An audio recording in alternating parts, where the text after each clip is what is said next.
Hello everyone! I know it's been a while, but I was getting my shit together because I moved out of my parents' house and am now in a studio apartment, meaning I have neighbors now, and sometimes you can hear them, although I can hear them. I don't know if you can. But it is what it is, and that is how life is going right now.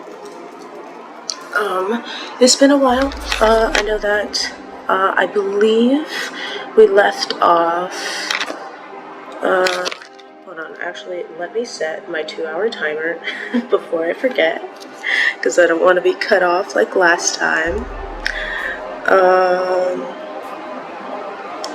No, 2 hours, there we go. Okay, I don't want to be cut off like, well, it wasn't last time. It was a different time at that. Okay. I hope this is where we left off. I tried to check my video, but I don't have very good mobile data around here, and I haven't connected my phone to the Wi-Fi yet. But I do believe we were trying to break into the headquarters to either rescue or just talk to one of the prisoners. And I think we got everyone to help us. Which was basically everyone on the home screen that you saw. Anyways, I'm going to get going, see how long I can do this, because it's been a while since I've been out of practice. And slightly sick. I'm just getting over being sick. Okay. I begin to slowly make my way towards the main entrance to the catacombs. The air is chilly and the sun is already low in the sky. I will say, if you don't remember, the protagonist is male. We had a choice, and I decided to do male for this playthrough. At the time, I didn't realize it was going to be so long, but it is what it is. It's a great story, so I'm happy to be here. We must wait until sunset to ensure Finn and the clan can safely assist. But as each minute passes by, my gut feels heavy with anticipation. I hope this works. I do too. I'm scared. I'm scared it's all gonna go wrong. I hope we don't get caught. More for Piper and August than myself. Oh yes, last time Piper and August did slightly make up. They acknowledged each other's positions and weren't mad at each other anymore. But I think they're still upset. I didn't realize my mouse was on screen. I usually have the mouse on screen when I do visual novels, but I don't like to have it on screen with when I'm recording, because some people can find it annoying. It's like that one bit of marker on like a whiteboard that the teacher didn't erase yet or something. I have so many people relying on me. I absolutely cannot let them down. The flickering golden candlelight is almost comforting as I head deeper into the catacombs. I know I'm safe here, now that I'm aware of it. It's only Finn's clan that lingers, but there's something about down here that has my guard up. Probably because we're surrounded by vampires, because I would have my guard up whether they're friendly or not. I smiled to myself, thinking that the scariest thing that might actually jump out at me would probably be Raven. I forgot who Raven is. Oh, Raven's, Finn's kid, so to speak. He didn't procreate, he just turned her into a vampire. I turned the corner. Ew, gross. What was that? I hope you didn't hear that, because that was disgusting. That was just breathing.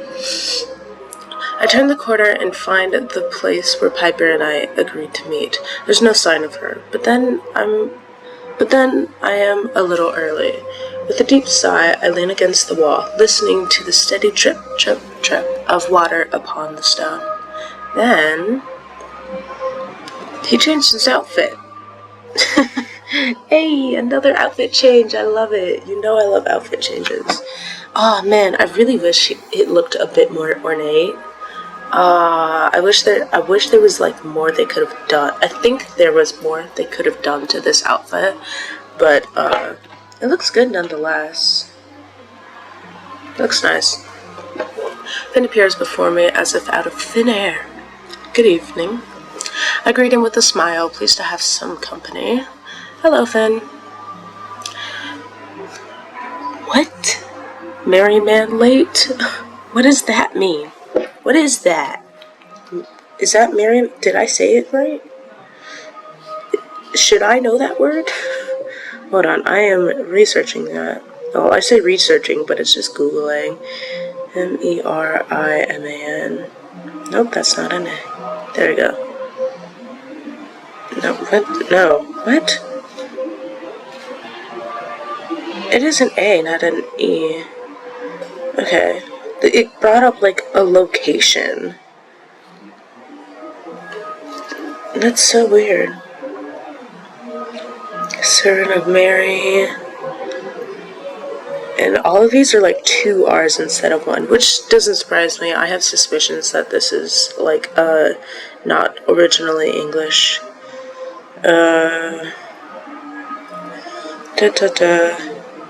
No idea. I can't get a clear definition of it. So I assume he's talking about Piper though. My mouse again. Sorry.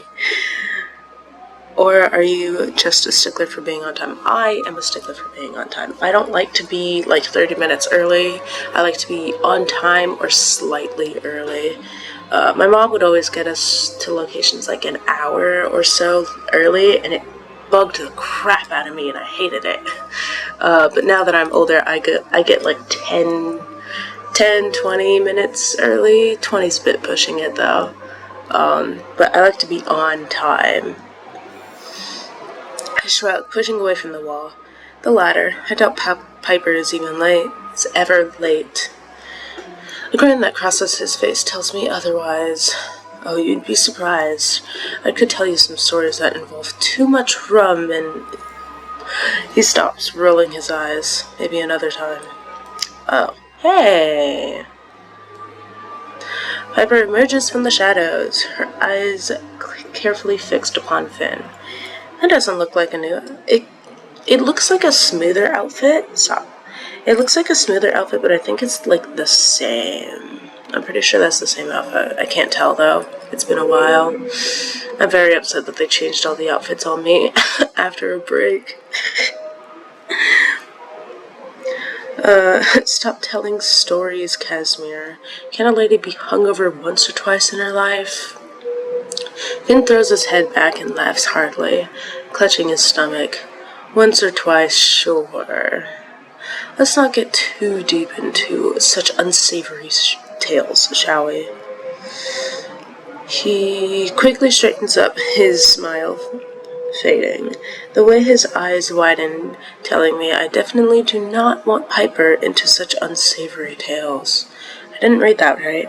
Tell me I definitely do want Piper to get into such unsavory tales. Oh, okay.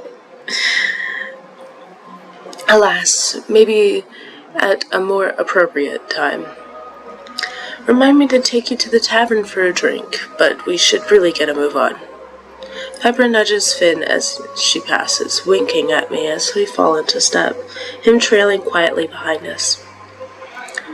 We'll save it for when the sun is out. Can't stop me then, can he? Ha ha. Can't stop me then, can he? Sorry, it's been a while since I've read anything, so my brain's a bit laggy. That's mean, Piper. Stop. My fingers keep twitching. As we head deeper into the tunnels, everything feels different. There's no longer that comforting golden glow, the jagged stonework now illuminated by unnerving still, brilliant blue magic light. It doesn't look like magic, that looks like candles. Piper's demeanor changes, and I hear Finn pipe up behind us. We're not in my territory anymore. Stay alert. Then he suddenly stopped in front of us, bringing us to a halt. Wait, stop here. I can feel the barrier. It's close. I forget, I think August, I think that was his name, was supposed to do something about the barrier. I don't think I can. Maybe Piper? So what now? I stare at Finn's prosthetic, etching's glowing, but still dull. We wait for Ezra's signal. Oh, Ezra! Ezra's the witch. That's just what they call them. I don't think Ezra's employed at all by the Hunter Association, but, I think Ezra's just a freelance witch, so to speak. We stand in silence, and Finn begins to shift where he stands. It seems unnatural for him to look so nervous. Casimir, if you don't stand still, he huffs, clearly frustrated. Fiyero, you will look for him, won't you? I plan to. I think that's his friend. Sorry. I think that's his friend. No. I was gonna say his, master, dad, or whatever they call it, essentially the person who made him into a vampire. But if I remember correctly, his master dad, whatever it is, was abusive, and he might have killed him or just simply escaped. But Fiyero, I think, was with him at the time, which I think that's why they have such a close bond, because, trauma makes for stronger bonds, which is unfortunate, but it's a defense mechanism that humans have. Piper narrows her eyes, but her expression quickly softens when she looks at me. We'll look for him.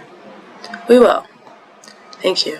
I know you may not be able to free him if he is there, but just tell him we'll get him out, whatever it takes. Then Finn's arm begins to thrum, the markings coming to life and illuminating the tunnel. He looks down his glowing palm, flexing his fingers, and he smiles. It's go time. Let's do this. Be careful, both of you, and listen out for my signal from the forest exit. I'll alert you the second you need to get out. See you on the other side. Goodbye, Finn. You are a treat for my eyes. We watch him leave, and he disappears into the darkness. Well, let's find out what those bastards are hiding, shall we? I would love to. I sigh, wondering what we do if we find nothing. If this is all a dangerous waste of our time, we'd probably cry ourselves to sleep. Or die, because we got caught or something. If anything, Piper scoffs, nudging me in the ribs with her elbow. It's alright if we come up short. We'll just go back to knowing fuck all. Valid. Comforting. Really, really comforting. My mouse. Surprisingly, or maybe not, the entrance to the dungeons remains unguarded, and that unnerving yet familiar blue mage light guides our way. Again, with yawning. I even went to bed on time. It's crazy. Piper eagerly rushes towards the first empty cell, eyeing the small, frail, fey-like creature that's huddled in the corner. She picks up the clipboard that rests in a wooden holder beside the door. I remember you. Not one of my catches, but a good one. Her fey lifts her head, smiling and exposing a row of shining razor-sharp teeth. She snickers, the sound more of a hiss than a laugh. We move to the next, doing the same, checking the paperwork, a demon this time, its power subdued by the enchanted cuffs that anchor it to the wall. Piper scoffs, clearly unamused, as we make our way down the row, finding no hunters, no Aya. Bullshit, she has to be down here somewhere. Didn't she say it was okay if we found nothing, and now she's pissed off that we're finding literally nothing? And Piper, you need to chill out. Your emotions are getting the better of you. This is a stealth mission. We can't be doing that right now. Eventually, after what feels like forever, we find a cell that piques Piper's interests. In the shrouded darkness, I see a single crimson eye staring back at us, and the figure cautiously approaches. He looks gaunt for a vampire, his clothes hanging off his slender frame, his cheeks drawn and cut far sharper than what the beauty of his immortality may have already afforded him. Piper shrugs forward, curling her fingers around the thick iron bars. Fiyero, what have they done to you? Aw, damn. Damn. Fiyero, you look real good. Real good. Piper, what are you doing here? His voice is deep. I can't go that deep. I try and fail to get a read on his aura. Damn. Oh, just taking a stroll. What do you bloody think? His bright gaze, I said eyes, he only has one. His bright gaze flicks to me and shakes his head, his blank expression unchanging. You'll get no reading from me, Hunter. Fuck off, Fiyero, okay? I already know that. Then I remember, he's an empath, skilled in both masking his own emotions and reading others. Fuck, I should have remembered that. I wonder just how powerful he is. Finn and the clan have been looking for you. He blinks, his movements groggy. I don't doubt that. Please tell him... Sorry, I got stuck. Please tell them not to try and break me out. I have no doubt that Fingard will be dramatic when you tell him of my whereabouts. Well, we were kind of sent here, with you as a side quest, and, I feel... you see... No. Of course he will. Piper grabs his notes, tugging loudly as she scans the pages. Oh, Fiyero. Oh, gosh. Unsanctioned...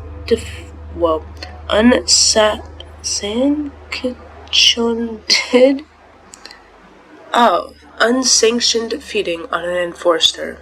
Resisting arrest. You naughty boy. That's not true. They appear to have set me up quite beautifully.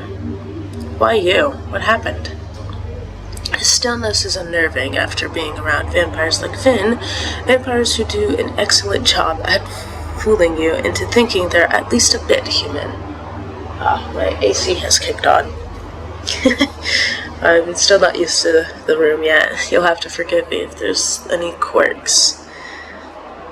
I sensed someone in a great deal of distress in the forest.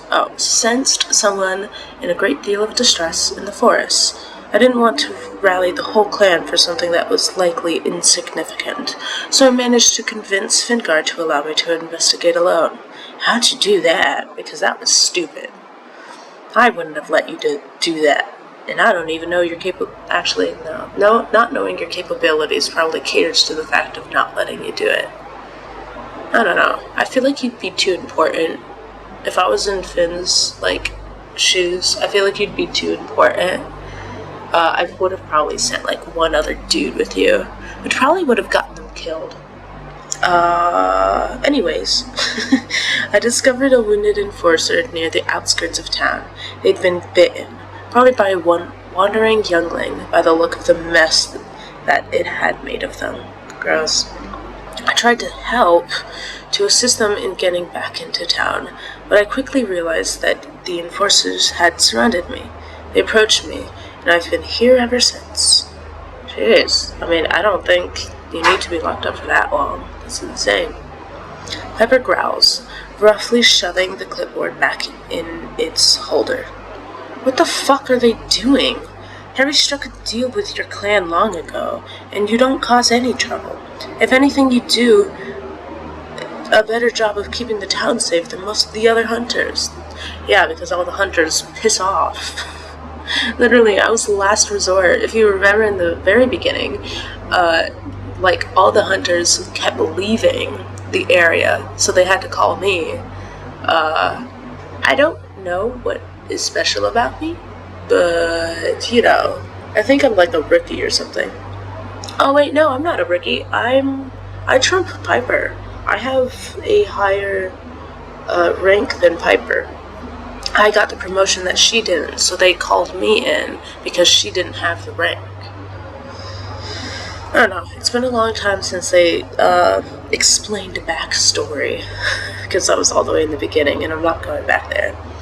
If anything, you do a better job of keeping the town safe than most of the other hunters. Yeah, I already said that. Fiero blinks at her, his mouth twitching ever so slightly. No good deed goes unpunished, Piper. Yeah, you should know that.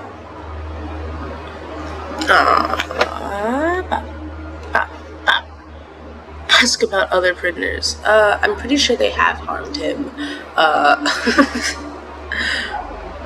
Or maybe they haven't, I don't know. Are you hurt, my guy? I hate to think it, but I have to ask. Have they hurt you at all?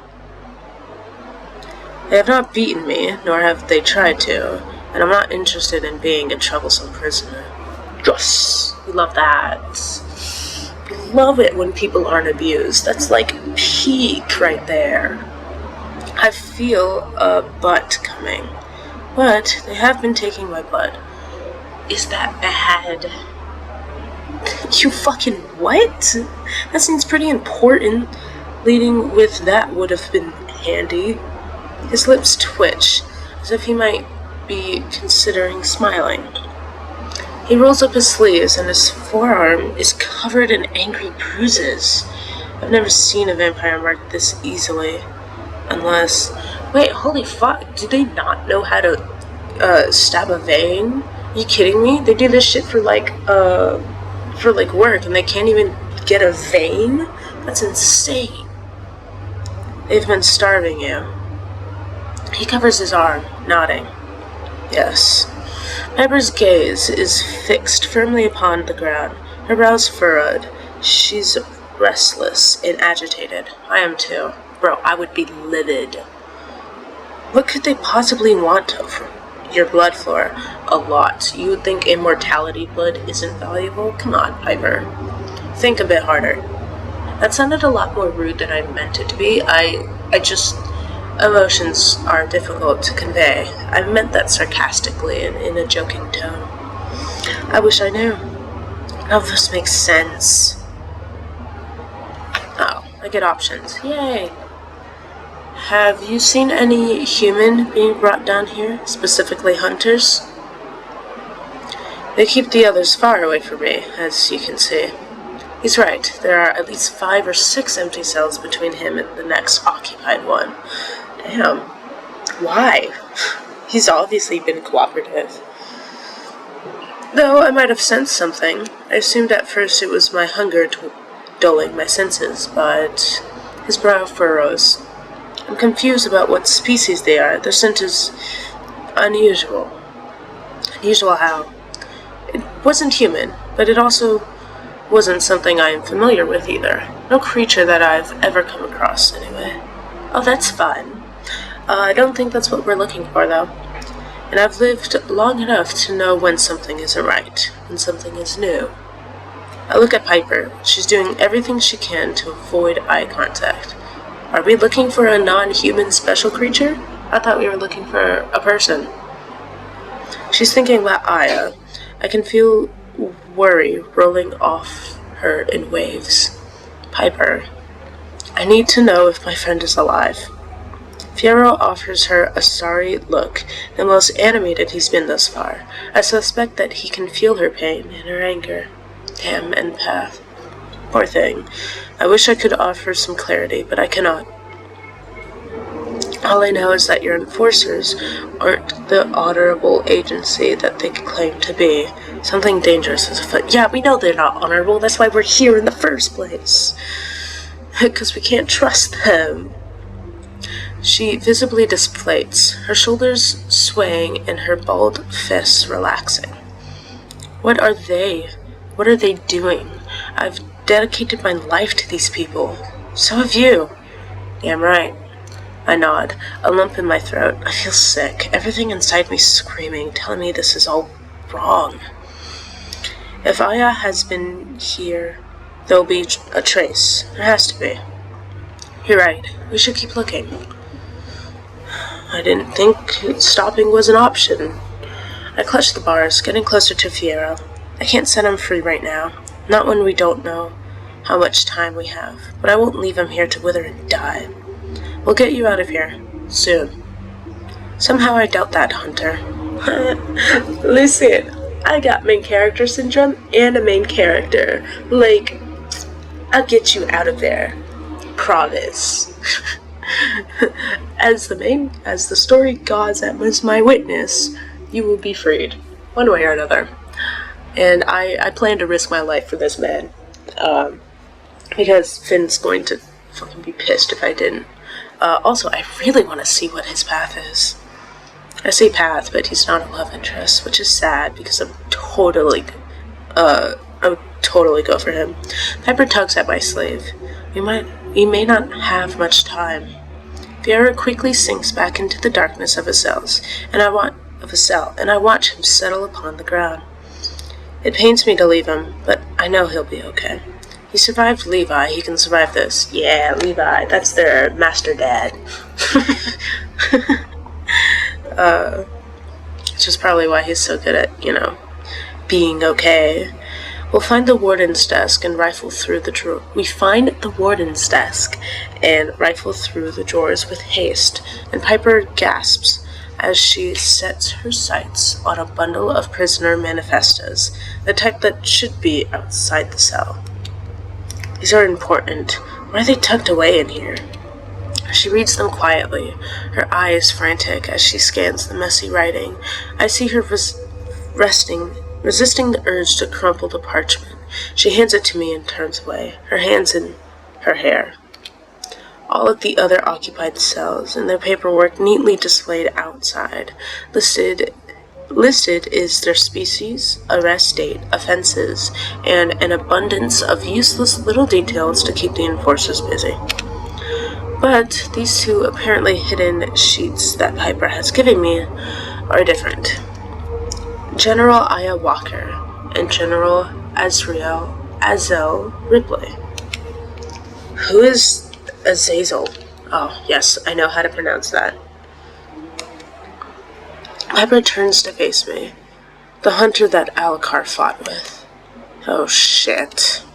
And he's in a cell. They arrested him for being attacked?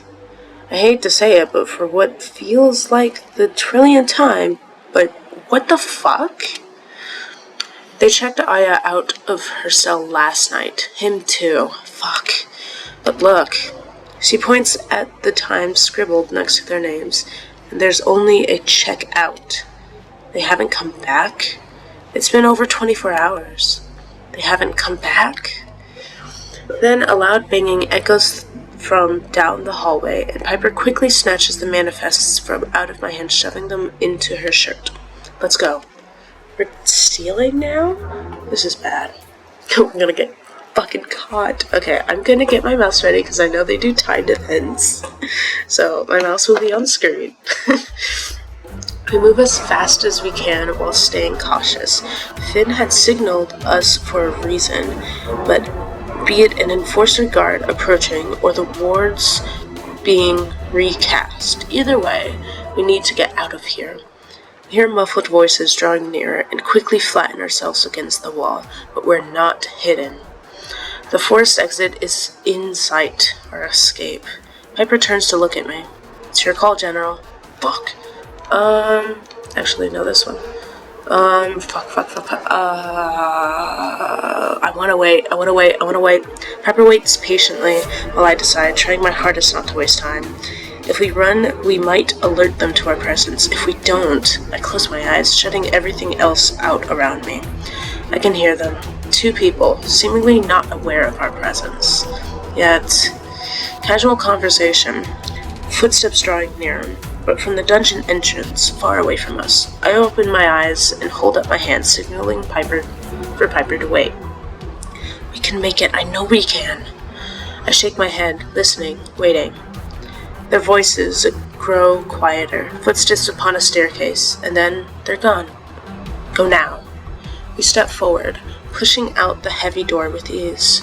Cool, crisp air hits my face, and I spot a tall figure waiting for us. Okay, no timed events. We're all good. I'm still a bit worried because the music is still up, so I'm still going to be ready. You made it. Damn straight. He ushers us away from the door, pushing it closed as quietly as he can. Follow me. Oh, let's go. I wonder what happens if I ran. I'll probably do a lot of alternate, I'll probably do a lot of alternate choices, on my own time. I don't want to show or like advertise everything that this game has to offer because, I want there to be some replayability, and if people don't like the choices I make, they can make their own choices and download the game for themselves, support the artist, author, whatever you want to call it, but I'll probably do a lot on my own time because this is very interesting and it's very fleshed out, so I think every choice is going to have like an outcome, and I love that. I love it when games have such large branching opportunities, similar to Detroit Become Human, although even Detroit Become Human was very streamlined in my opinions. This one feels like every path leads to something, but not in the same way. It feels more like destiny or fate instead of just straight streamlining it. Follow me.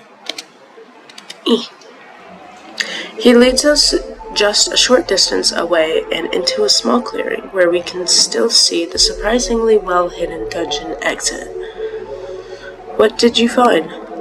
Enough to tell us who we truly cannot trust. Oh my goodness, I keep yawning. I am so sorry. Okay, I'm going to grab a water bottle because I forgot to grab one because I was excited to read. I'm going to put my headphones down because my computer can't reach, so 2 seconds.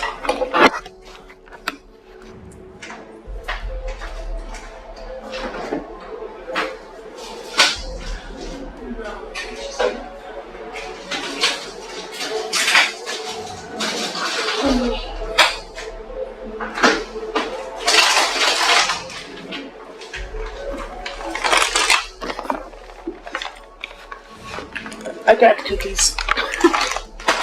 Sorry, I know this is recording and I don't edit, so all this will be in there, so I hope that wasn't too long. Enough to tell us who we truly cannot trust. Finn's mouth is set in a thin line and he nods, taking the hints not to pry further just yet. I'm glad because we are still in danger, no matter how much the music says otherwise. Our guards approaching. A routine perimeter search. You should head out. We should split up just to be safe. I'll head home and get these hidden. They're already well hidden. I don't think anyone's going to be... I was going to say nobody's going to be staring at your chest, but that would be a lie. She pats her pocket where the manifests are safely tucked away. What? You said shirt, not pocket. I'm confused now. Oops. Just what I've always wanted, being left alone in these fucking woods again. No, seriously? Every time we go into these woods, we, almost die. I think we've been in these woods, 2-3 times now, and, we've almost died in these woods 2-3 times now. It's insane. These are some deadly woods. No wonder the people around here are terrified. The clan are scattered around the forest. If you see the creature, don't engage. What? The creature? What? Are we looking for a creature? I'm confused. There is a creature, I do know that. Water. Not after what happened to Chris. Pardon? I was injured? Piper nods, her face grim. Later. Bye, Piper. I turned to Finn quickly, needing to tell him about his friend. Fiyero is in there. He's alive. Well, ish. He's alive. I smile at his obvious glee. We found Fiyero. We found evidence. We got in, and without getting detected. Tonight was not wasted, and neither was it a complete disaster. Yeah, we kind of hit everything that we wanted. Thank you. I owe you a debt of gratitude. He helped us too. He had information, and we found something that might actually help us really make waves. Then, before he can respond, he freezes, eyes wide, fist clenched, and he looks at me with a stern gaze. You need to go, now. They're close. See ya! I'll distract them if need be, but need be. You being caught out here after papers going missing in there is not something we want them to put together. They'll probably do that anyways, though. They'll probably just blame the new... I'm not an enforcer. The new hunter. Like they did Piper. Just how she lost the... whatever it's called. Promotion. Head south. A friend is waiting for you. Don't think we'd leave you out here all alone again, did you? I did. I truly did. A friend? Just go. Okay. Goodbye. The tone of his voice tells me I don't have time to question him. He's right, too. I shouldn't be seen here, no matter how innocent it might look on the surface. I head south as instructed, hearing a rustling in the tree line. Hey, what's up, Alucard? How you been? Always a pleasure. I stopped dead in my tracks at the sight of him, huffing. Hey, yourself, so you're the friend then? He pointedly ignores me, taking my hand and proceeding to lead me through the forest that I thought I might have become familiar with. Ooh, that was difficult to say.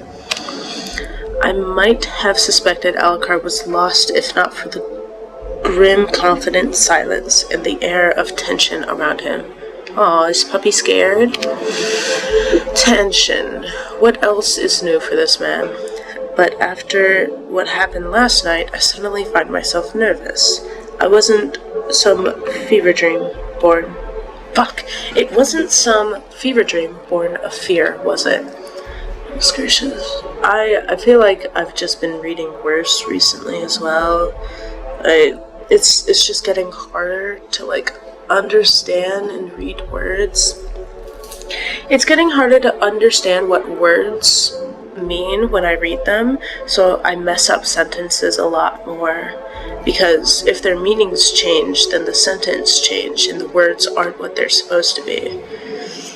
It's quite frustrating, but I'm hoping if I read more, I can not necessarily fix it, but get better at it. As though sensing my thought, Alucard's fingers tighten on my hand, and he pauses, as though he realizes what he's been doing, and lets go. Aw, but that was so nice. The look he gives me is... Are you okay with it?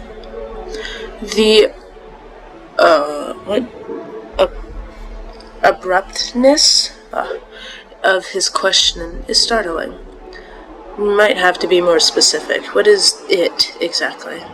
He barks a laugh, and I think I hear genuine humor, if only briefly. Then he makes a jerky, clumsy gesture toward me, color high on his cheeks. With me, I know it's been a clusterfuck around here, and I wouldn't want to He stares at me with wide red eyes, as though pleading with me to finish the thought for him. I cross my arms at a loss. Yeah, me too. I'm confused. Don't be so nervous. Why do you ask that? You're fine. You don't have to be so nervous, Alucard. I admit things were chaotic at the time, but I didn't make a hasty decision. Or I sure as hell hope he understands that. It's not like I've been flirting with the idiot for a week to blow him off at the last moment. Yes, for real, yes. Yeah, genuinely. Thankfully, I can see his face relaxing with relaxation. What the... Crimson eyes narrow ever so slightly at me, but he's quick to turn away. Rubbing at the back of his head with a snort. He always rubs the back of his head. It's adorable. Who said I was nervous? Okay. You do this all the time. You, not to worry though. You are adorable. I expect stuttering. Instead, Alucard turns and looks directly at me, his tail swishing, low and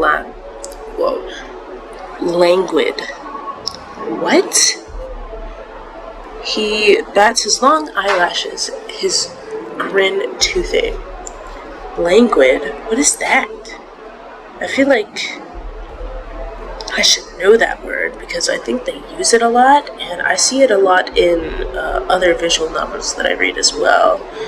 Languid definition. Displaying or having a... What is that word? For physical exertion or efforts. Weak or faint from illness or fatigue. Disinclination. Oh.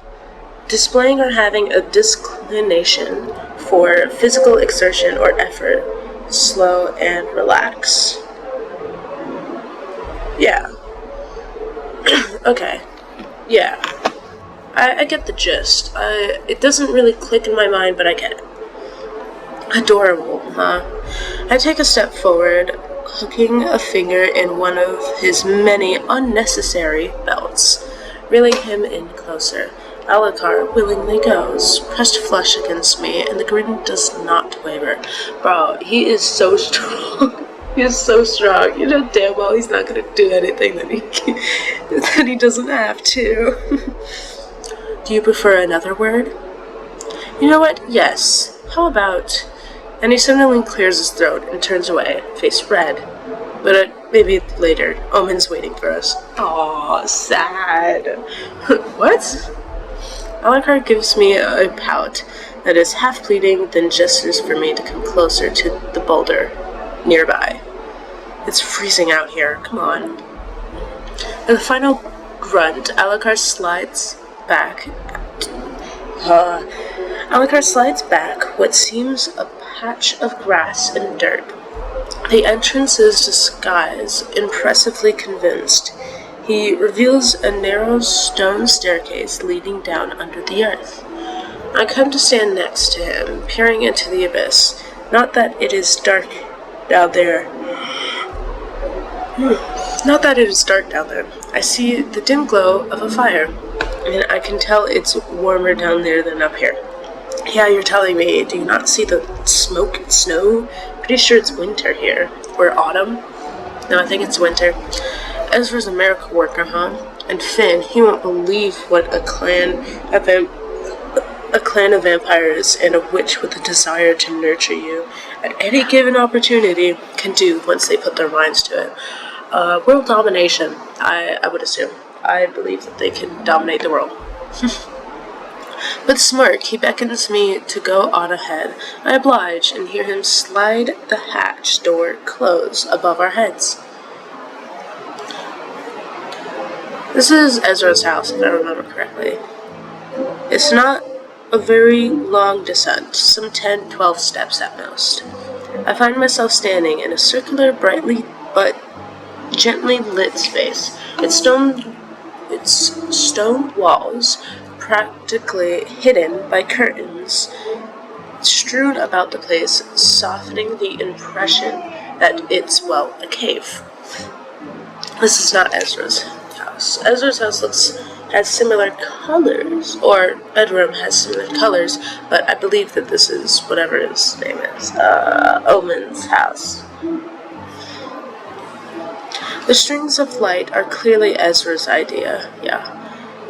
There are cushions and chairs on all sides of the room, though, and I have to wonder if Alucard broke into Piper's house to take some decor notes from her. I resolve to ask him later, as a familiar figure curled up and fuming on one of the couches draws my attention immediately. What's all? Chris! Omen hops to his feet, dusting his hands on his trouser. His movements sends a flutter of empty candy wrappers on the floor, causing him to flush bright red, turn, and try to pick them up. Wow, stress eating? How do you look so good? Just stress eating. That's insane. Alucard snorts as he comes to sit next to Omen. Well, next to where Omen just vacated. He waves a careless hand. Worry about them later, or maybe you can do that burn thing trick, right? Oh, Omen gives me a nervous look. Then his face relaxed, and he smiles. Wrappers catch fire with barely a flick of his power and burn to nothing. It's the first display of his powers Omen has showed me, and as he sits back down and picks up a cushion to hug, I think he's more relaxed than he's ever been. Aw, look at him. Go you! Alucard gives him a pat on the back and grins, gesturing towards me. See? It's alright. Yes, of course.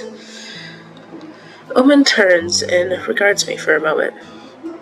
Then he smiles shy but soft and relieved. I find myself feeling the same, whether or not I can move my facial muscles to mirror his. Glad to see you're here. I was getting worried. I can see the surprise on his face before he laughs it away, covering his mouth with the back of his hand. One hand. Wait. Back of one hand. Yeah. I appreciate your concern, but given everything, maybe I should be the one worrying. But Omen glances to the side sheepishly. Behind him, Alucard is mounting something. Spat with his sister. I nod along, not sure what exactly to say. Omen hasn't been the one to volunteer much information on himself and his sister beyond the big reveal, and at this point, I'm not sure if it would be more or less awkward to ask. God damn, I have something in my throat. As I said, I am still getting over being sick. So, my nose is not functioning as it should, and there's like a lump in my throat still. I'm generally okay though. After all, I'm fairly sure that they're not in any sense responsible for things going to shit around here. Not with what I know now. Fairly sure. Figured he should be staying out of sight when he can burst into flames at any moment.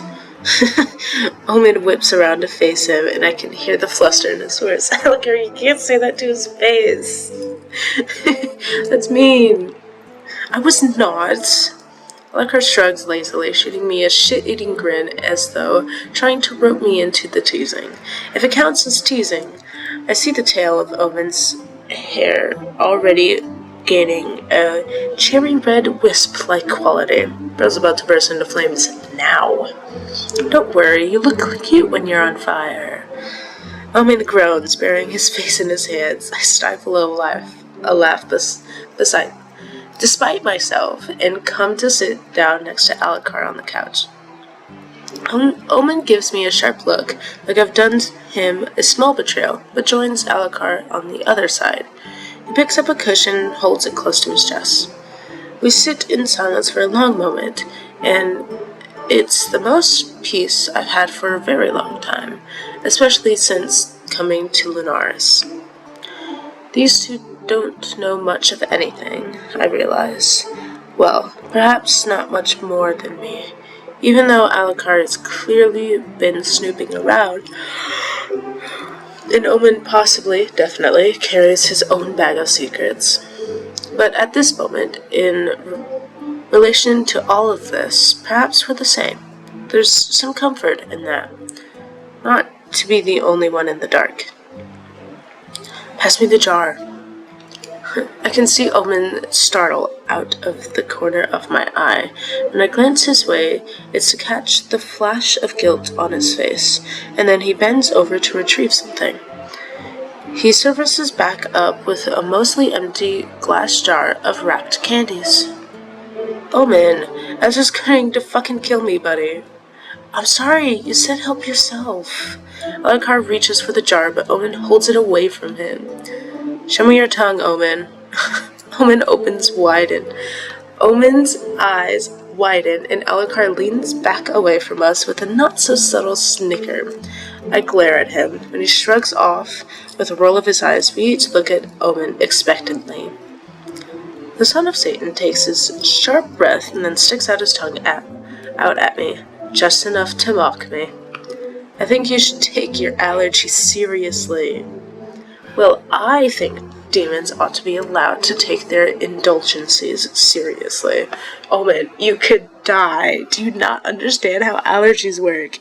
I know you're not human, but allergies are still allergies. Just because you have a small reaction now doesn't mean you won't have a large reaction later. You could die. Again? Have you died over it? How does this work? I'm confused.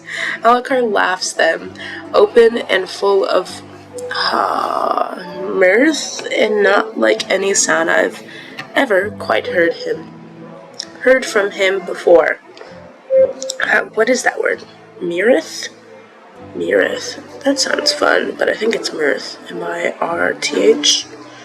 Mirth definition. Amusement, especially as expressed in laughter. Great, so it's...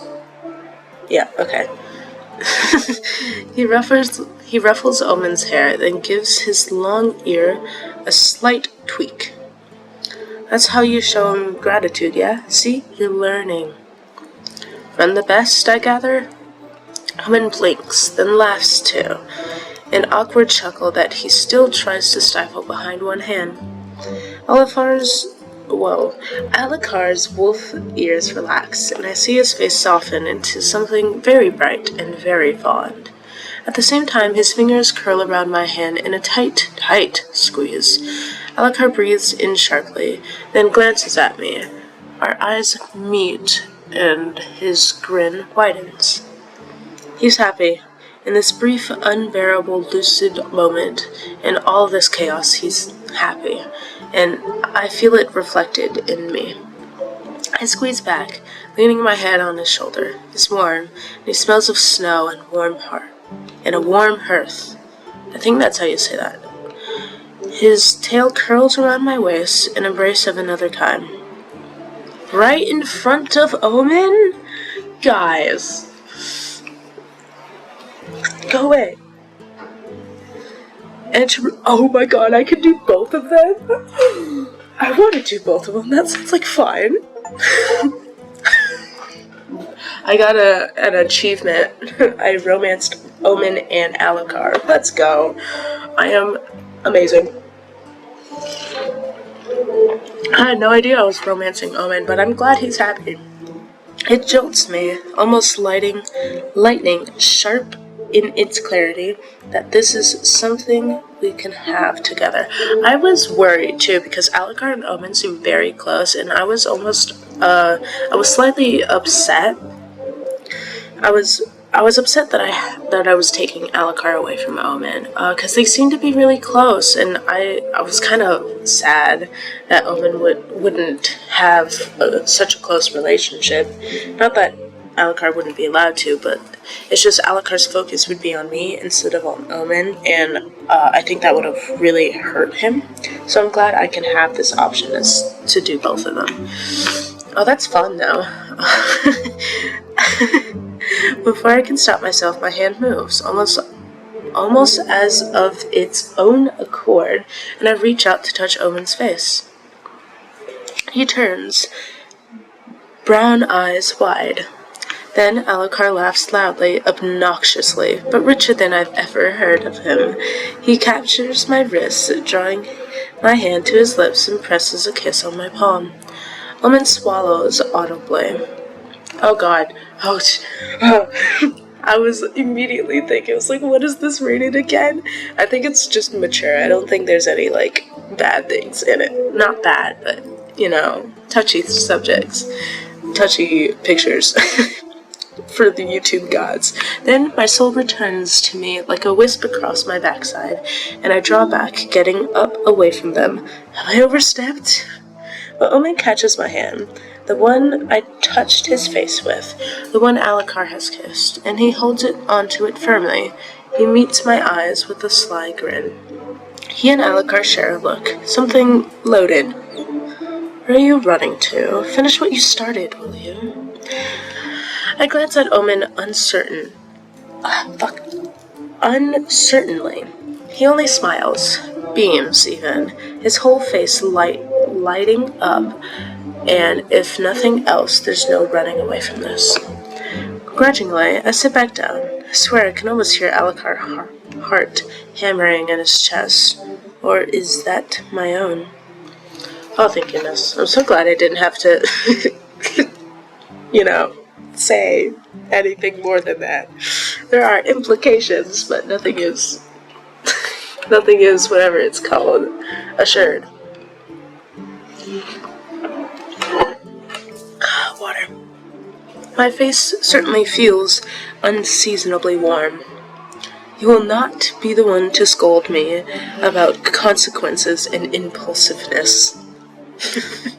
Oh, of course not. I squint at him, and on the other side, Omen chuckles. Something tickles my hand, his tail creeping over to wrap around my waist. An embrace of another kind. His eyes are so bright, like earth fire embers, and his eyes are so warm.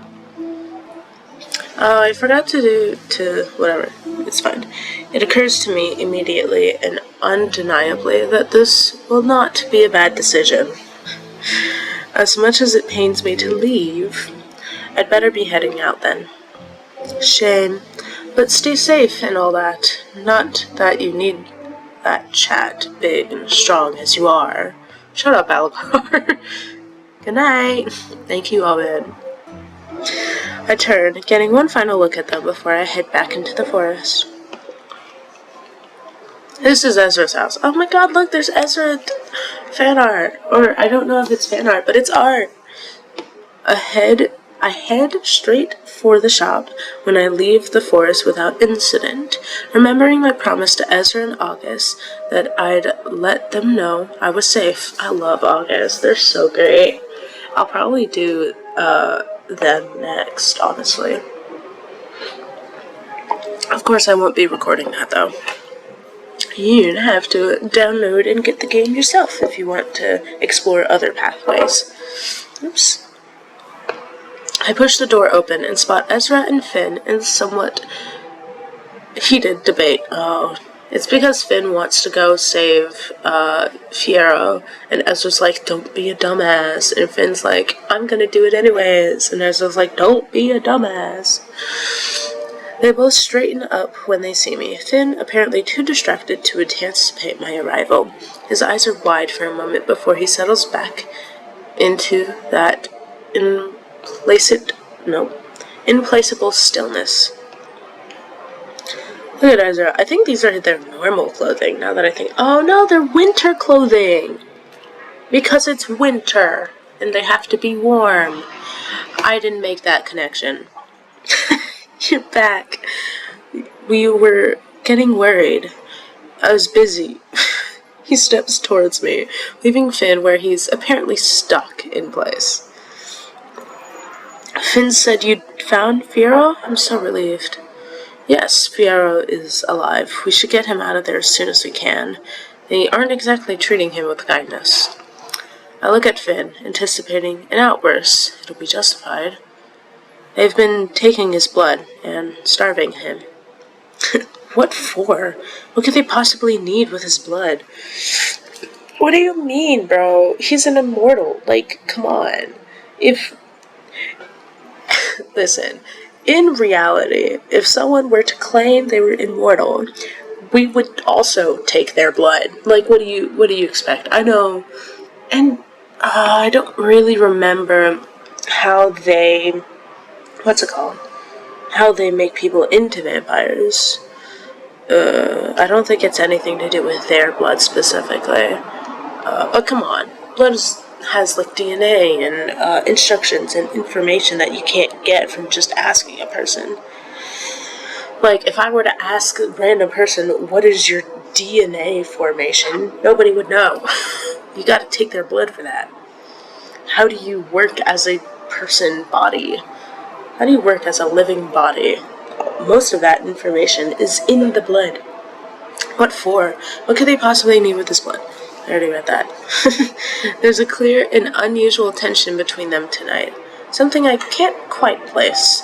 There's always tension. They're always mad at each other. Which is interesting, because Finn is literally in debt to Ezra, and Ezra constantly helps Finn, and they're just at each other's throats. I seem to be collecting secrets quite efficiently lately, so it can't hurt to try and pry another, and maybe help diffuse whatever this is. Are you two okay? Finn almost looks straight through me. Ezra's eyes widen, but he recovers quickly, his smile strangely earnest. What do you mean? I don't mean to interfere, but you both seem so tense. Is something wrong? We just had a little disagreement. It happens, especially when all of this is going on. There is no is in that sentence. Ezra's gaze snaps to Finn.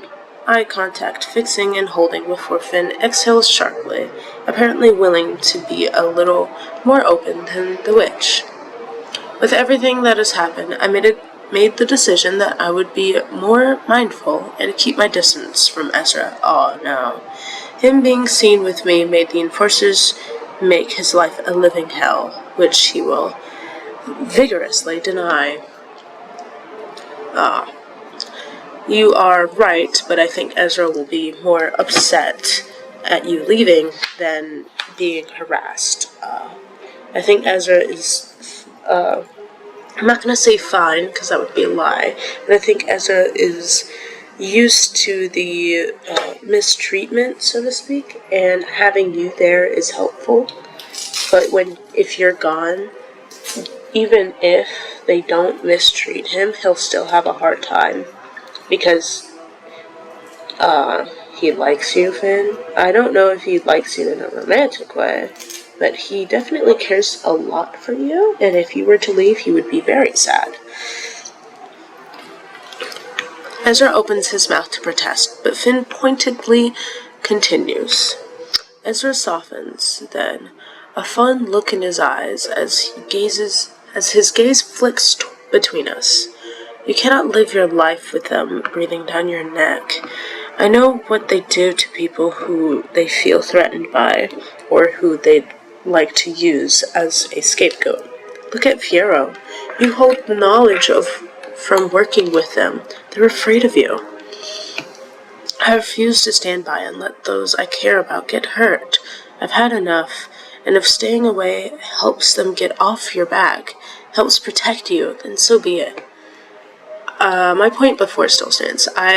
But now I feel like you can protect him better if you're close by. Because if you leave, then there's no reason for them to not catch him. And you'll be too far to do anything about it. Because the only reason they're not getting him right now is because you're there. And if you leave, they're gonna take that chance. Fuck, they set up a whole thing to capture Fiyero and Aya. I'm surprised they didn't set anything up this time. But it's probably because they have an agreement with the vampires, so they can't really frame Ezra, or Finn will be pissed, and then all that. What's it called? But if you're gone, they can easily frame Ezra, or they can easily just snatch him up. So I think my point before still stands. We're stronger together. Stop being stubborn. No, we're stronger together, guys. I see a flaw in his logic. However thoughtful his explanation might seem. That's what I'm saying. Don't you think you're stronger together? That we're all stronger together? I know he means well, but from being in Lunaris and being around this weird and wonderful little family I've joined, I've come to see that strength really is better in numbers. Using logic, I roll my eyes, hoping he sees my point.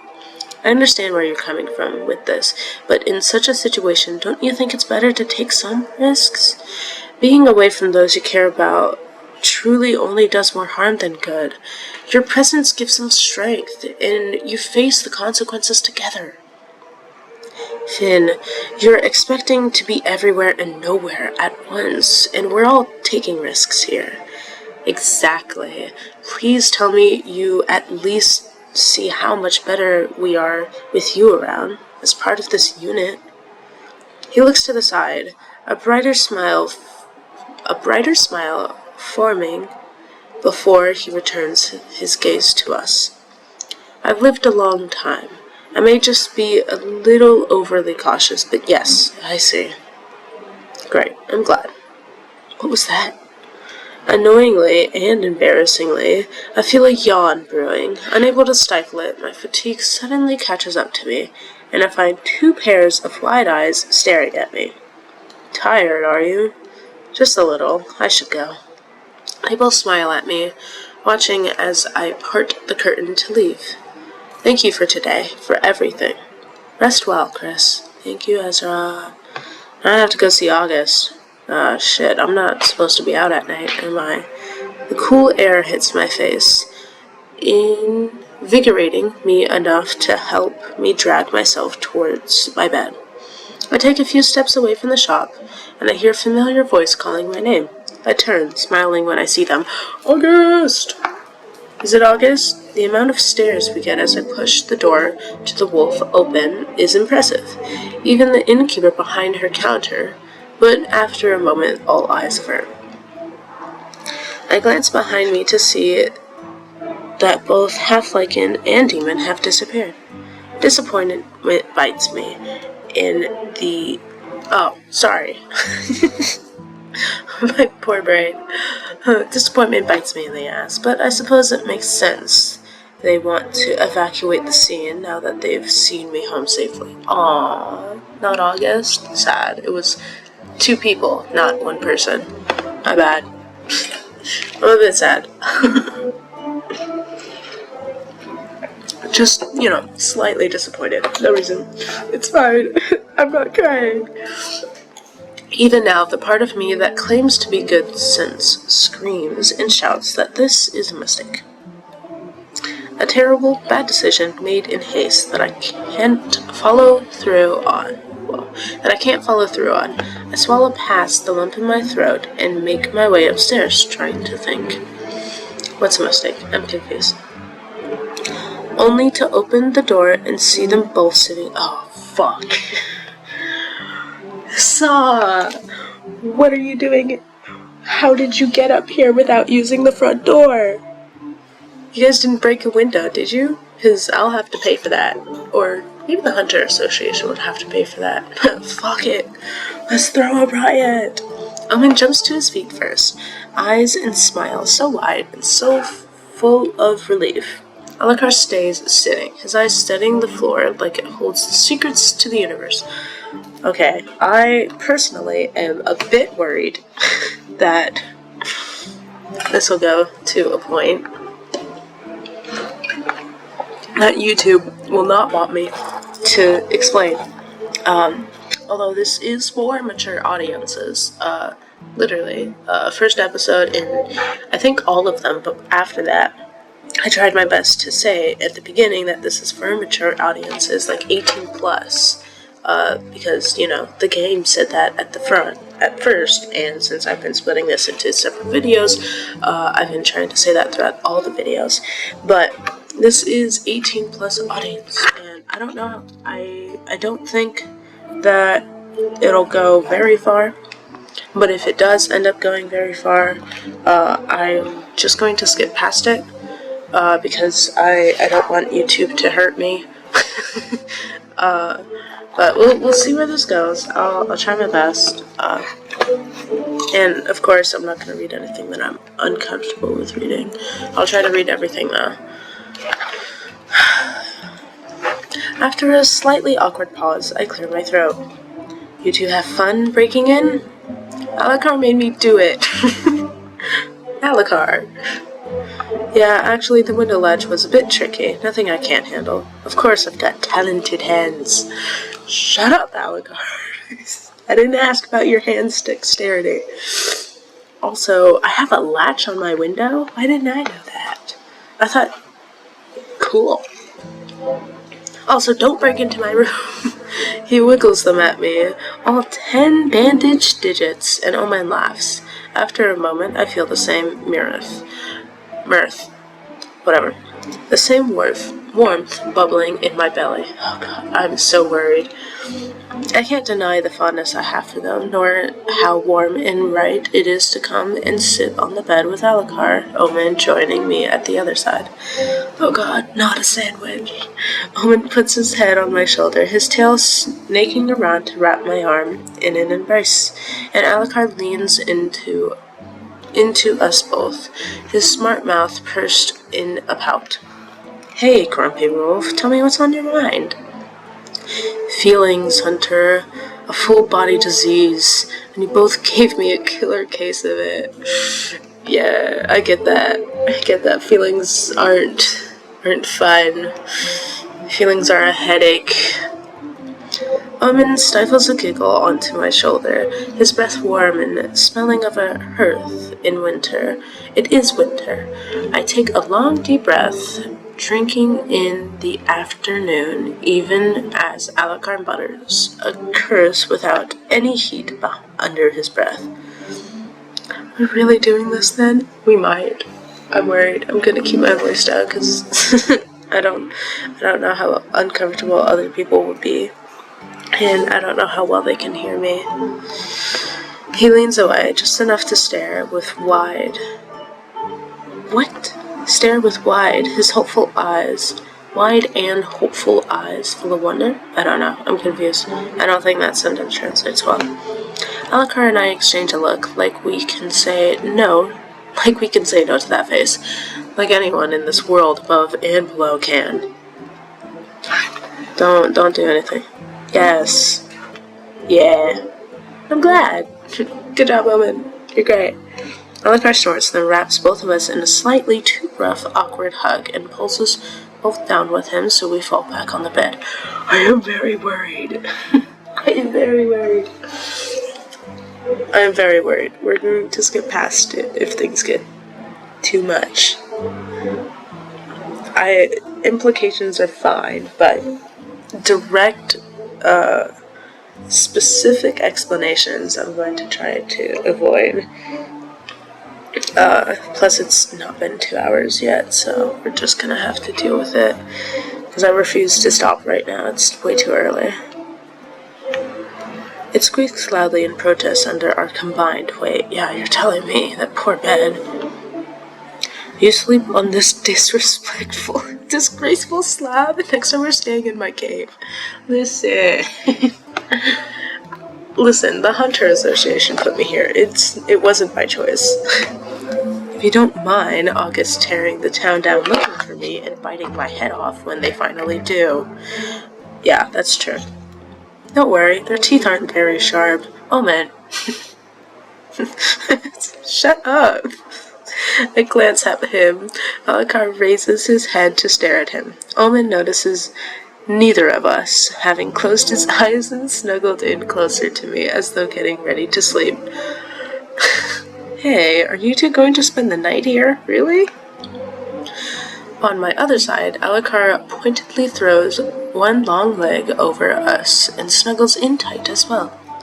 You suggested this. Not exactly. Even as I say so, I find the alternative telling them to leave me alone is not something I have the strength to utter at the moment. In this warmth, I can't bear the thought of losing it now that they've given it to me. It's a moment before Omin suddenly sits up, nose to the air. What is it? I smell blood. Fuck, every time, man. I sit up in an instant, Alucard mirroring. He sniffs the air too, a sharp frown marring his face, and just as he opens his mouth to supply an answer, there comes a hard, sharp knock at the door. Fucking every time. And it's like I got 2 fucking dogs. They're just both sniffing the air. Ugh. Man. Fantasy creatures are so much fun. Stay here. Wait, but it's probably August, isn't it? Omin hops to his feet and rushes for it. I would have shouted for him to be careful, but flames lick at his sleeves, his hair. His presence dwarfs us in this room that is suddenly almost too hot. He'll be fine. Then, before he reaches the door, it slams open. You're not August. Who the fuck are you? I've never... Oh, wait, you're the sister, aren't you? There stands the bloodied and beaten Aurora, a disheveled shell of the calm and collected woman I met just a week ago. She's one of the twins. I get to my feet, Alucard following. He reaches for the back of Omen's shirt, protectively tugging him close. I'm already reaching for my weapon. Rather excessive, considering she's clearly unarmed. Unarmed, tired, and possibly hurt, but alarms are going off in my head, and I don't move to assist her. Not yet. What if she brought something in here? Suddenly, Aurora's spiel to me at the Abic, and how she likes defending monster creatures feels like it's playing on repeat in my ear. Aurora, what are you doing here? She leans against the doorframe, leaving a bloody handprint upon the wood. Her pale eyes scan Omen's face, then Alucard's, growling behind me, then focusing on my water. With a deep, ragged breath, Hunter Green, I think I may require your assistance. Ah, finally killing monsters, are you? What now? Hunter Green, I think I may require your assistance. Yes, you said that last blackout. Out of the corner of my eye, I can see Omen starting to move towards her. Alucard yanks him back, however, and whispers something harsh in his ear that I can't quite make out. Across the room, Aurora chuckles hoarsely. The big bad wolf, scared of a single woman with a little blood on her. I thought you had a sister, Half-Blood. Oh, look at Aurora, so pretty. Alucard's snarl is so deep, pressed right against my back, that I can almost feel it. Hastily, I put myself more squarely between him and Aurora, on the off chance he might give in to the somewhat understandable temptation to do something stupid. Even as I move, Omen stays clear of us. He holds out an open hand to Aurora, and she tenses but stands her ground. His expression is as serious as I've ever seen it. Ooh, that's fun. Close the door. Aurora blinks, seemingly startled at the command, but her lips curl, and she concedes, stepping fully into the room and flickering the door shut with the heel. And if you try anything funny, you'll be leaving out by the window. You'll open it first, right, Alucard? Alucard, please? I don't want to pay for damages. How gracious of you to let me know. Now, Hunter. She pins me with that icy, almost manic gaze, and I have to force myself to release the hilt of my weapon. Are you hurt badly? What happened? Much of this blood is not mine. Thanks for your concern, loath as I am to accept it. Aurora twirls a lock of pale hair around her finger, grimacing as it is... Oh my god! We're gonna try again. Aurora, it's because of her name. Her name throws me off. Aurora is such a difficult word to pronounce, and it throws me off, like, every time it's mentioned. Aurora twirls a lock of pale hair around a finger, grimacing as it no doubt comes away dry and flaky and bloodstained hair tends to, and conveniently gives me enough time to decide what I want to do with her. At my back, Alucard mutters something rude and stalks over to the far wall where he leans with his arms crossed. Omen gives him a look, gives me a slightly more apologetic look, then comes to stand next to me instead. Our shoulders almost brush, a tactic gesture of comfort. Aurora's eyebrows rise and then fall. I see. I've interrupted something here. Yes, you have. Unfortunately, the moment has passed and we are on you now, so please get on with it, so we can also get on with it. Can we please focus on the matter at hand? Aurora smiles mockingly, but much to my relief, she nods and takes a deep breath, clutching a hand to her chest. The monster that had been giving you such trouble, I believe I encountered it. Oh, good for you. How'd that go? My blood turns to ice. Where? Nowhere near, rest assured, but as you can see, things went sour for our little meeting. Meeting, you say? Sounds like it wasn't your first. Aurora snaps. Whoa. Aurora's eyes snap to Alucard. They narrow, but she makes no move to deny it. Amazing how swiftly my dread turns into fury. I really hope he didn't guess right. Certainly not. I will not be discussing what I ran into here in front of these. She doesn't finish her sentence. Maybe she realizes it's wise not to, considering the glares all three of us are giving. Well, all three of us are leveling at her? Okay. Aurora clears her throat, then straightens, her chin raised. Regardless, I'm sure you would want to hear what I have to say, Hunter. Damn right I do. Let's go to August. Aurora narrows her eyes at me, looking none too pleased. I can't help but feel a twinge of satisfaction. Very well, I suppose. Go. We'll create a diversion for you. Wait, us? You're not thinking about letting Chris go alone with this wrench, are you? What if it's a trap? Aurora chuckles. That sounds spiteful, and she shrugs, extending one of her bloodied hands at me. I step away and cross my arms. She shrugs again. I'm no killer, hybrid. This even you should know. And I assure you, there is no trap. The things I wish to protect shall never thank me for it. Such is the nature, and the sacrifice of my affection. Aw, you love your brother, don't you? Right. But I can see that Alucard relents, even if he's not happy about it. His wolf ears lay flat in his hair. He elbows me in the arm, and then casually swings his arm around my waist, pulling me to the far corner of the room with Omen. You remember that one path that almost looks like it's doubled in on itself? I think so. I'll remember it when I see it. Use that. Don't let her decide which road you take, and don't take the most obvious one. For what it's worth, I don't think she's trying to trick you. Thank you, Omen. Omen glances over Alucard's shoulder at the woman in question. I can feel Aurora's eyes boring holes into the back of my head, but I elect to ignore her for now. It's hard to concentrate on anything else when I'm pressed so close to Alucard, and to Omen by proximity. This is fine. Things feel more grounded this way. Didn't you two want to come with me?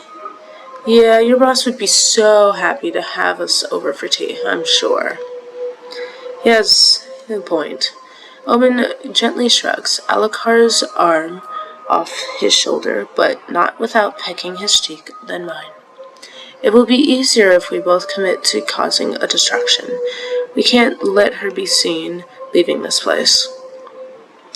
He doesn't elaborate on that, but his hands falls to rest briefly on the hilt of my weapon, and he looks me in the eye, and I have the sudden sinking feeling that Omen means to allude to my comrades. Excuse me. I didn't understand that, but I'm going to continue. I'll see you both again. Alucard presses his mouth to my ear, sending a rush of heat up my cheeks. He pulls away before anything happens, and then smirks. And the smirk he gives me is his usual shit-eating cocky.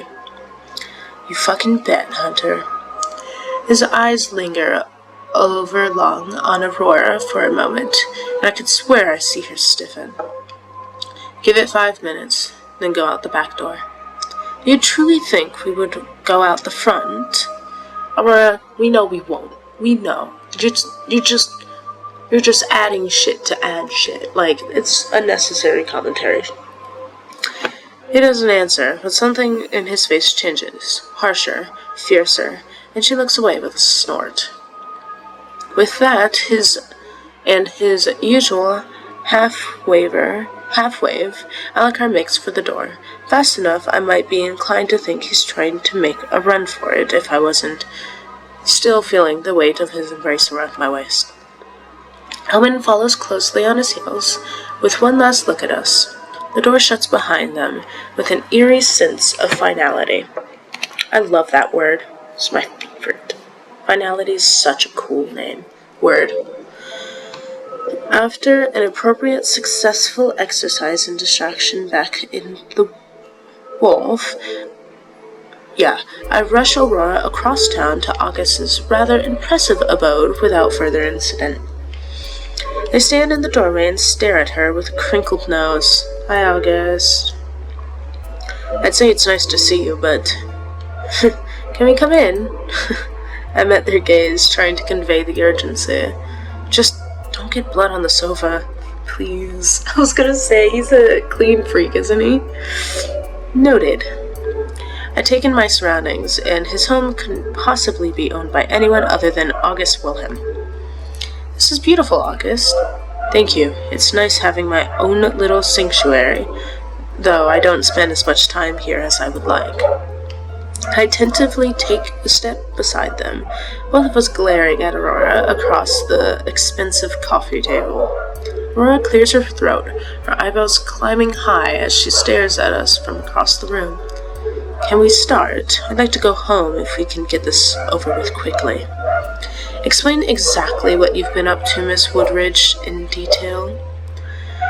She crosses her legs, smoothing the rumpled dirtied fabric of her skirt. August watches, appreciative of her attempt to collect herself, but perceptive that none of her filth makes contact with their home. No more than it must, at least. Firstly, in the interest of protecting myself, I want you to assure me that what I say here won't be used against me. From what I gather, you're working against the Enforcers, so I suppose you'd do well to agree to this condition. August looks at me for confirmation. I shrug, knowing that she's right. We can't afford for her to go to them at this point, to go to anyone but us. It stays between us. Good. Now, I understand that you are aware that the level of creature activity has increased here in Lunaris as of late, Enforcer Wilhelm. August nods. Yes, but Harry has done an excellent job in putting systems in place to ensure that we are on top of it. Does he? Oh my god, he has over-the-knee boots. I want over-the-knee boots. I think they're so cool. The number of fatalities has significantly dropped in the last year, if that's what you're getting at. Aurora hums, contemplating their statement with a tilt of her head. Goodness, I'm struggling. Lunaris had the lowest mortality rate of any town in the whole of Escria until very recently. Did you know that? They shift uncomfortably in their seat, avoiding eye contact with the both of us. She's playing a game, almost mocking August, obvious intelligence, I presume. Of course I was aware of that, yes. Don't you think that's awfully strange? That all of a sudden one of the most peaceful areas would turn into the epicenter of creature activity? Well, I blame you, so no. That one day they began descending upon us in droves, stronger and faster than before. Did no one in your agency investigate a potential cause? I look at them again, assessing their reaction. My interest is considerably piqued. Lunaris was never on my radar before I was called here. I only know of its existence because Harry and James notoriety,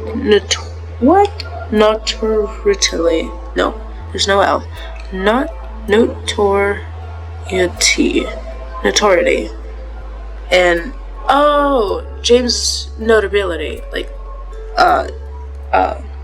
impressiveness, importantness, that, as I certainly don't know this.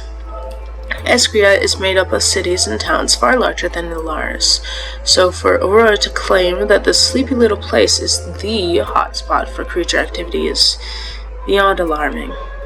August? With a deep breath, August responds, I'm aware that there was an investigation, but that nothing was found. We chalked it up to... We chalked it up to the simple fact that we aren't doing a good enough job of eliminating the creatures as a county. That they are multiplying at a rate far quicker than we, and everyone else, can effectively handle. Another quiet hum. I gather that she's simply testing them.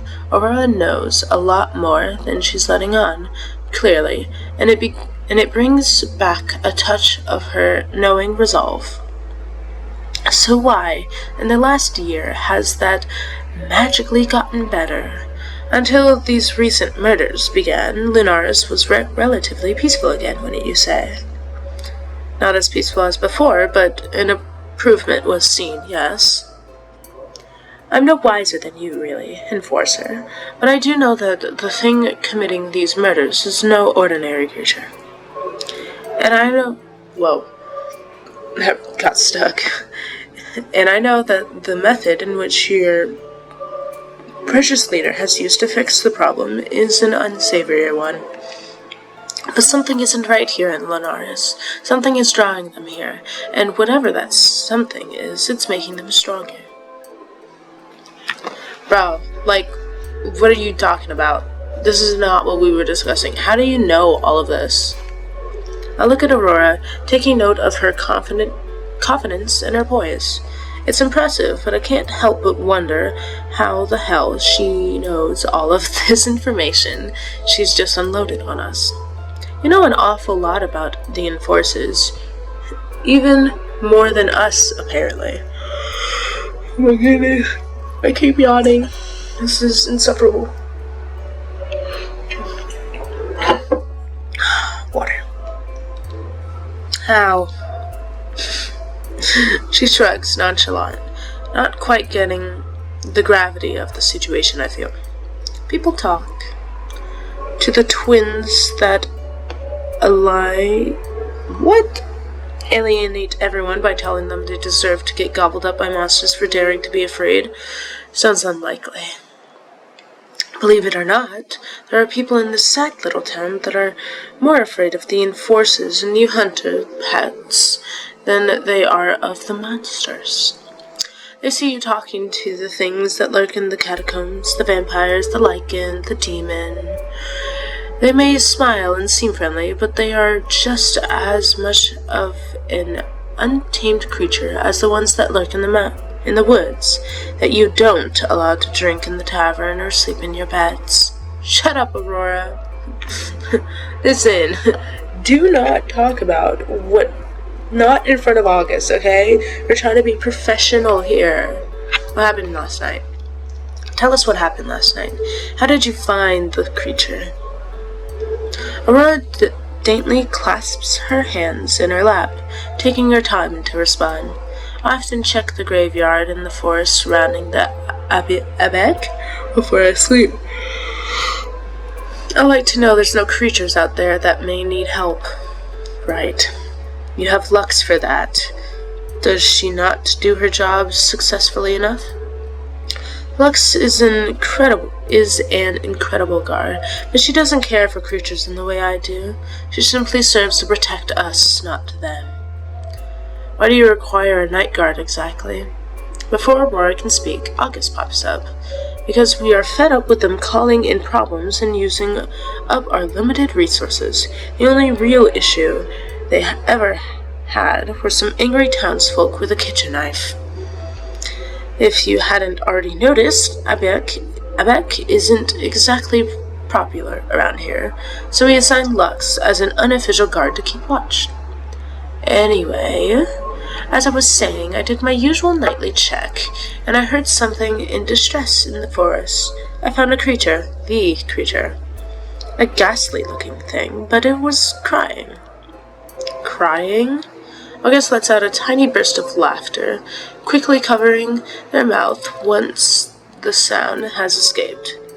I cannot explain, but that's what it sounded like, hunched over against a tree trunk, clutching the bark, just wailing. I approached it. It simply ignored me and retreated into the forest. But she holds out her arm, and the gash deep and angry. As you can see, it wasn't so uninterested in me this time. It attacked me, pinned me to the ground. I only escaped because it heard something and scurried off. Shit. You're telling me. I look at August, and they're pinching the bridge of their nose, their eyes closed. I watch as August rises and walks to stand in front of the fire. Aurora hasn't taken her eyes off me. Her expression inscrutable. Yeah, that's what I thought. It just looks weirdly spelled. You need to see a healer. She shrugs, uncaring, sparing her bleeding arm a fleeting glance. Like I said, it's just a scratch. He's right. You don't know what the hell that thing is, and you're already unsettling enough without suddenly sprouting horns. You should seek out Ezra. At least we know he'll be discreet. She stands and quickly heads for the door, as if the moment to leave this place couldn't have come sooner. Before she reaches the handle, wait. Yes? Don't forget this kindness we've shown you here tonight. We could have you thrown in the dungeons for what you've been withholding, but I'd rather not see someone else disappear. Though our beliefs may differ, we are here to protect you. I stand to join them, a show of solidarity in that promise, or I may not believe their words, but their purpose has and always been to protect everyone. Stay out of the woods, Aurora. Creatures like this are not something you play house with. Make no mistake, this is something even you cannot feel sympathy for. It's killed mindlessly and unprompted. She smiled, and for the first time it seems genuine, if not a little reserved. I'll come straight to you if I see it again. And thank you. I'm sorry that I brought her here. You did the right thing. Do not apologize. They take a seat, sinking deeply into the cushions with a grateful groan. Is it bad that I remain unfazed by such conversations? Not knowing a bloody thing has become the norm, apparently. This town is infested with secrets. I can't wait until all of this is over, if it ever will be. How am I supposed to do my job and protect these people when I'm left so in the dark?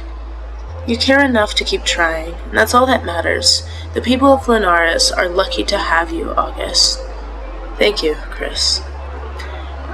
It'll be morning soon. With a heavy sigh, August curls their legs up beneath them. Yet another night of no rest. What's new in this town, I suppose I'd better try and get an hour or two of sleep. I'll head back to the wolf and attempt to do the same. We'll recover tomorrow. Sleep well, Hunter. Goodbye, Enforcer. I wake barely refreshed, but with an inkling, a gut feeling, or something. The Abiak is... whoa. I say it differently every time. The back is more desolate than I remember. The doors open easily enough, even though there isn't anyone there to greet me, and the chapel within has only pockets of sunlight where it streams through the cracked windows. The rest is drowned in shadows, but shadows that I know are safe, I guess. My instincts warn me of nothing else other than the two bright presences perched atop the dais at the far end of the room. And as they're here, I feel I don't need to worry about my own safety. Strange that I feel that way about two demonic entities of the highest class, me, a hunter, alone in this abandoned temple, like the plot of some corny horror novel.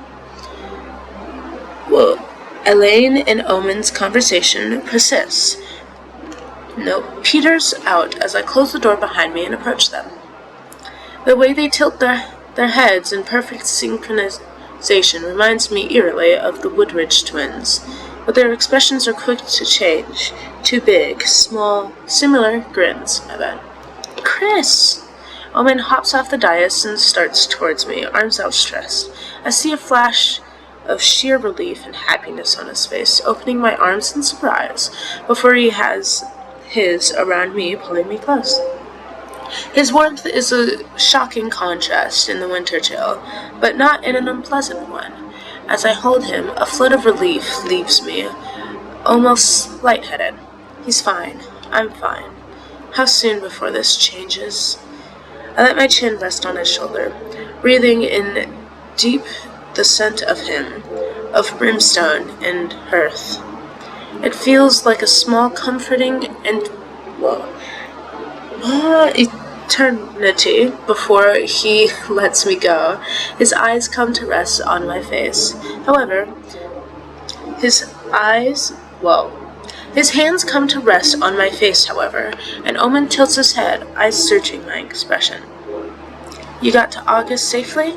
Yes, and Aurora was cooperative with our questioning too. I suppose we're long overdue for miracles. Omen lets his hands slide to my shoulders, then down my arms where they stay. I also remember you being much shyer than this.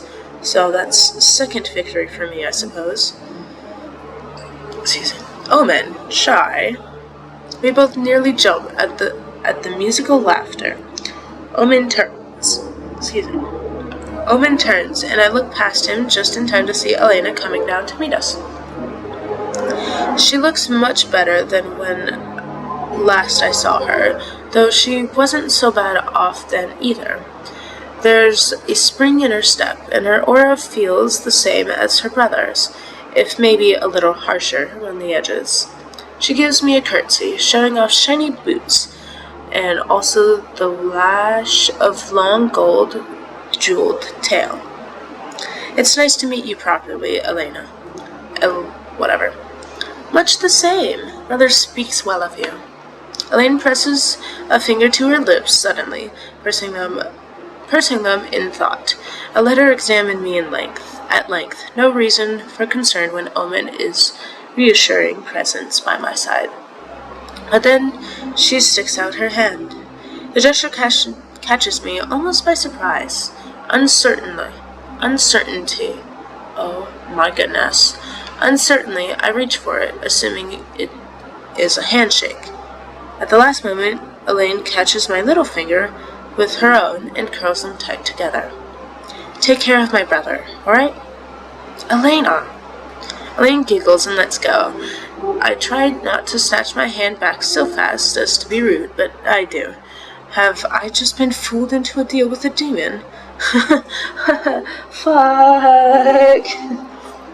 Don't worry, Hunter. It's not a coven. See? You didn't answer, and I didn't ask for permission, so we are not indebted.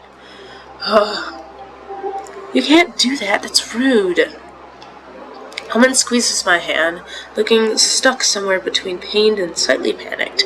I cleared my throat, calm my own paranoia down, and pat his hand comfortingly. Well, she's right, so it's no trouble. That aside, you are my brother's favorite. It would be so immeasurably rude to enter a covenant with you. I would never. The matter of fact way in which she says it snatches a chuckle out of me before I can help it. Omen sucks in a breath, puffs out his cheeks in a pout, which only makes me laugh harder before releasing it in a gusty sigh. But he squeezes my arm and lets go at last, to bump shoulders with his sister, who is now rocking back and forth on her heels. I'm glad both of you get to meet properly, too. He sneaks a glance at me, then looks away, colors high on his cheeks. Chris is someone who has made me very happy. Demon speech. I don't... Excelis vadiathil? Elaine tilts her head at me, a look a lock of auburn hair tumbling down her shoulder. She smiles, soft and bright, and I feel a sudden strange understanding and empathy with Amora's Woodridge. Well, maybe it's only empathy extended to myself, considering my current emotions regarding the Prince of Hell. Speaking of, I'd almost forgotten why I came here. I have a question, actually, for the both of you. Identical brown eyes blink at me. They really are twins, if not human ones. When we were speaking with Aurora last night, she mentioned something. It seems in the last years, supernatural activity has been at an all-time high in Linares. August figured it was only because the volume of creatures was increasing faster than the enforcers and our hunters could control them, but we have our doubts. And I know instinctively I was correct to doubt. As the air around us seems to shift and change, Omen sucks in a deep breath, his hand going to clutch the back of his neck, eyes averted. Elena purses her lips and clasps her hands in front of her, but she keeps her gaze on me. For a moment, she's no longer a soft-eyed young woman with the large teeth and pretty smile. For a fraction of the moment, I perceive her as the thing behind these human details. What? Something old and seething and immense gazes at me through those eyes. The pressure near crushes my lungs with the force of her presence. Then it dissipates, so fast I could be convinced I was imagining it. And it's because Omen's hand is on her shoulder. No, it's fine. Chris isn't trying to... He trails off. Elaine pats his hand, but slides it off and turns to face me fully. The smile is back, if just a little sharper than before, and she raises her hand. Raises a hand. I almost flinch, and as she does, is point at my weapon. Can you please remove your hand from that? That's a lot to ask of me after that little display. Elaine inclines her head. You have a point, I suppose. But as the same, it will do you no good here. She's right. Gailing that she would point it out so matter-of-factly, but even as I reluctantly tear my fingers from my weapon, the answer I was seeking strikes me. It was you, wasn't it? You're the reason for the increased paranormal activity around Linares? It isn't her fault, but mine. Omen is still rubbing the back of his neck, as though worrying an old scar. When he meets my gaze, his aura is dimmed, sad. Omen? Some mortal years ago, I had an argument with my father. He pauses, mouth moving without sound. Elena shifts on her feet where I watch her from the corner of my eye, but she doesn't move. Her presence is once again extinguished and kept tightly under control. It ended in my departure to your realm. He was unhappy with me leaving and tried to prevent me crossing over. I had to go into hiding, and in the journey between, it's possible I may have damaged the boundaries between our worlds here in this town. Oh man. Damn it. And your father isn't planning on making a trip across to get you back, is he? The thought leaves me cold, as much as it makes me want to stare at the ceiling and wonder out loud what exactly this town has done to cause so many fucking problems to become attracted to it like flies to a bloated corpse. That would just be the thing we need, wouldn't it? Lucifer himself coming through to give us another slap on the ass. No, he cannot wander so far, not as far as us, and Omen took measures to stop us from finding him. He gives Omen a look, but he purposely ignores her. My eyes are on the hand he's still using to rub the back of his neck. I assumed it was a nervous habit, but now that I'm paying close attention, I can see something that looks like it might be a scar snaking out from under his collar. It's difficult to spot, though, and if he's thinking the same thing, Omen yanks his collar up to hide it. Elaine presses closer to his side, their shoulders touching, their tails intertwined briefly, almost a hand-squeeze gesture of its own, before she leans away again and looks at me. We apologize for the danger we have brought to this place. It isn't me you should be apologizing to, I think. Omen gives me a pained look, but inclines his head. You're right. I didn't know the boundaries would be so badly affected by my crossing. By all means, destroying the brand, the markings that allow my father to seek me out should have been enough. I also hoped the boundaries would heal on their own as they do. Likely they are, but too slowly, perhaps. He trails off, looking at something beyond my shoulder. I turn to follow his gaze. Armas Woodridge stares at us from where he is half peeking from the front door. His eyes widen like a cornered rabbit when he realizes we've noticed. But before I can even open my mouth to reassure him, Elaine makes a gleeful little noise and runs to Armas. Yay! Omen snorts, the sound almost a laugh. I was almost afraid that you didn't like him. He kept the news of Elaine's arrival from me. That should be enough for me to resent him. He says that, but his eyes are soft as we look on. Elaine is holding Armas's hand now, who looks remarkably less afraid, and whatever they are talking about is too low for me to hear, but his smile is bright. I see her smile too, and her tail curls affectionately around his waist, as her brother curls now around mine. We make our choices of those we love and why. It would be wrong for me to assume Elaine doesn't have good reasons with hers. I have mine for my affection for you, after all. I smile and lean towards him, and he leads his hand upon my shoulder in return. I would love to hear the reasons for you at some point. It would take us all day, you know. I have a list. An entire day with you, that's the dream. Omen leans back and smiles at me, his eyes bright. We make time, soon. Oh my god, I can kiss him. Oh wait, no, this one. Oh my god, we're gonna fucking do it, let's go. Then, Omen kisses me. His mouth is hot on mine, but gentle, so gentle. I press into it, unconsciously turning my tongue over his sharp teeth, and I would have been tempted to deepen it and draw it out, had someone not cleared their throat pointedly behind me. Fuck. How come you two get to be all up in each other's business while I and Amaris have to sneak about the graveyard? Because Omen might have torn up the boundary between worlds, but his sister didn't tear up the entire town's sense of security and safety. Is what I want to say, but I refrain. At this point, it's just petty. I nod at Armas when he glances at me. The way he seems to jump a little before smiling back is almost amusing.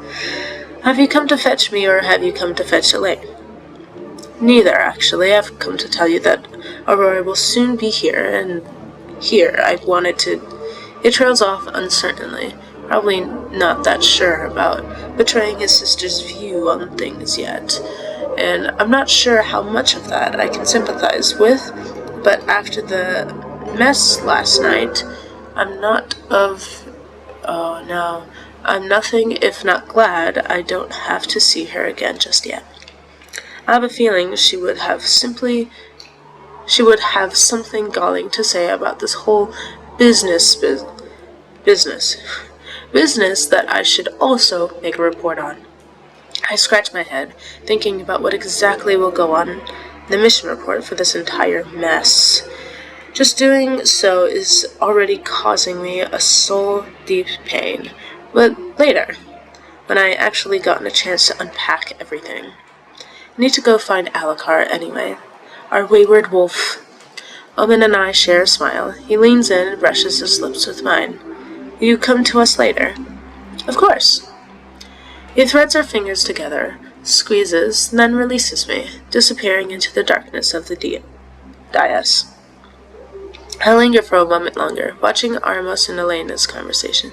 Armos is smiling at something she says, and the last thing I see as I turn away from them is Elena kissing his cheek. Okay, we are going to stop there, because, what's it called? It's about to hit 2 hours. And I need to eat before I just wither and die. Okay, that's a bit loud. Anyways, I didn't see any extra, tabs pop up.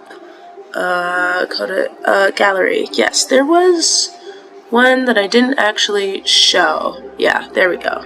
Ta-da! There was the lady, wasn't there? No, not that one. God, August is so sexy. No, there was... Oh my god, Return. Elcar. No. No. What? There we go. Ta-da! There we go. I think that was that. Yeah, that's it. Those are the only new pictures. Codex. I didn't see anything pop up, but I didn't actually take a picture last time. So I am going to just click through these. I know I read, all, if not most of these, last time or whatever, but I didn't see anything new pop up, but I couldn't check which ones I read or didn't read, because it wouldn't load on my phone. This, I don't know if that's new or not, but it's there.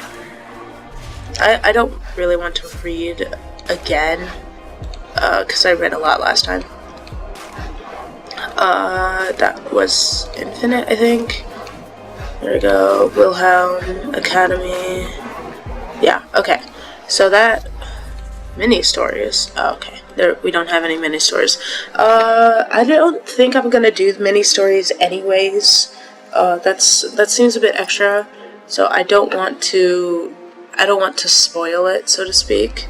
As I said, I love this, and, so I don't want to show everything, because then the artist won't be supported, so I'm just gonna keep to that.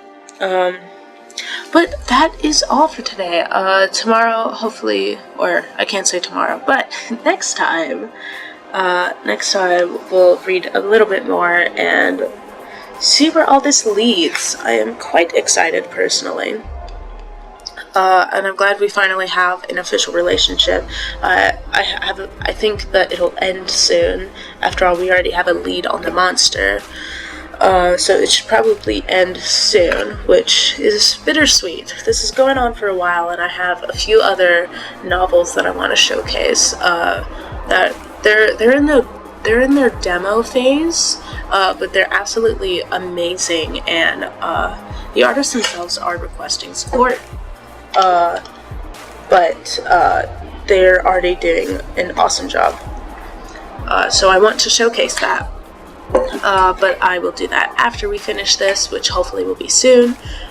This is an amazing novel. Highly recommended, and whatever it's called, the artists did absolutely amazing near the credits. I know it's not the end of the game yet, but since I'm talking about it, it's just amazing, and I love it. Oh my god, look! Someone's Chris Wise. That's so cool. Anyways, I'm going to stop talking so that the recording doesn't spontaneously cut me off. Just know that you are loved by someone anywhere, and I hope I can see you next time, and I hope that comes soon.